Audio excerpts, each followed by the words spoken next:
Hello, तो welcome to my channel. तो हम लोग आज देखने वाले हैं एमएसटी सीईटी का 25 अप्रैल 25 को मॉर्निंग शिफ्ट में पूछा गया क्वेश्चन। तो सबसे पहले क्वेश्चन रीड करते हैं। Let x denote the number of hours you study on a Sunday. It is known that, हमें प्रोबेबिलिटी और उसकी रेंज दी है। तो हमें वेयर के इज़ द कांस्टेंट, इसमें हमें फाइंड आउट क्या करना है।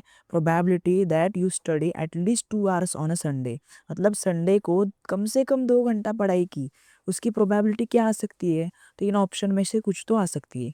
तो सबसे पहले हमें अगर प्रोबेबिलिटीज़ ऐसे फॉर्म में दी है, उनकी प्रोबेबिलिटीज़ उनकी रेंज दी है, मतलब एक्स 0 1 2, तो सिंपली इसे डिस्ट्रीब्यूशन टेबल होता है उसमें कन्वर्ट करो। तो प्रोबेबिलिटी डिस्ट्रीब्यूशन टेबल कैसे आएगा।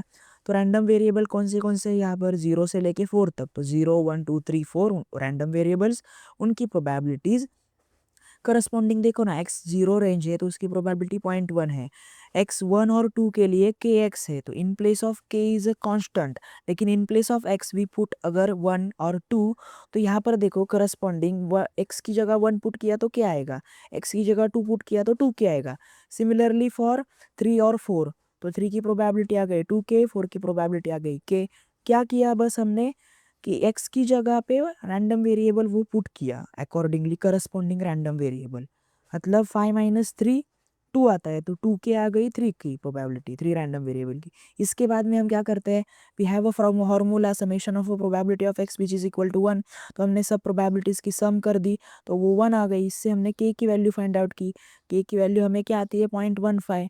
अभी k की वैल्यू आ गई हमें, लेकिन क्वेश्चन में हमें k की वैल्यू थोड़ी फाइंड आउट करनी है, हमें क्वेश्चन में probability of at least 2 hours study, मतलब एटलीस्ट 2 आवर स्टडी, मतलब 2 और 2 से ज़्यादा ही घंटे हमने पढ़ाई की है, उसकी प्रोबेबिलिटी निकालनी है।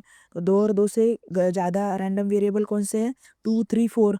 तो इन तीनों रैंडम वेरिएबल्स की प्रोबेबिलिटीज़ की सम करेंगे हम लोग।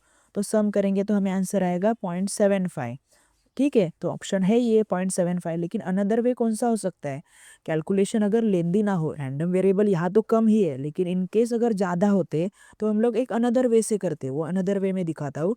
अगर टोटल प्रोबेबिलिटी 1 है, उसमें से हम लोग 2 घंटे से कम पढ़ाई की, बरोबर ना, मतलब probability of x is less than 2, अगर माइनस करे सब्ट्रैक्ट करे, तो हमें ultimately probability of x which is greater than equal to 2, मतलब 2 घंटा और 2 घंटे से ज़्यादा प्रोबेबिलिटी पढ़ाई करने की प्रोबेबिलिटी आएगी। तो वो भी 0.75 आ गई। तो दोनों मेथड से आप कोई भी एक मेथड से सॉल्व कर सकते हैं। तो ऑप्शन रहा ये आपका 0.75। तो ऑप्शन नंबर सी ये रहा given question, solution of a given question.